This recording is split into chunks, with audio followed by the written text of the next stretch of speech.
এই ম্যাজিকটি দেখানোর জন্য প্রয়োজনীয় সরঞ্জাম হিসেবে আপনাকে সংগ্রহ করতে হবে একটি বল, একটি ক্লিপ, একটি সেফটি পিন, সেই সঙ্গে একটি রাবার ব্যান্ড এবং প্রয়োজনীয় সরঞ্জাম হিসেবে আপনাকে যে কোনো সাইজের একটি নোট সংগ্রহ করতে হবে। এবার ম্যাজিকটি কিভাবে পরিবেশন করবেন আমি দেখিয়ে দিচ্ছি।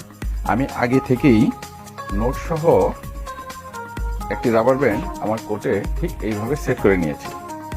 এবার আমি আপনাদের দেখিয়ে দিচ্ছি। আপনাকে 3 আঙ্গুলে ঠিক এইভাবে ধরে নিতে হবে, তারপর এইটাকে টেবিলে ঠিক এইভাবে বসিয়ে দিতে হবে এবং এই বলটিকে এমনভাবে পাম্প করতে হবে যাতে অডিয়েন্স সামনে থেকে কোনোভাবে দেখতে না পায়। এবার ম্যাজিকটি কিভাবে দেখাবেন দেখুন।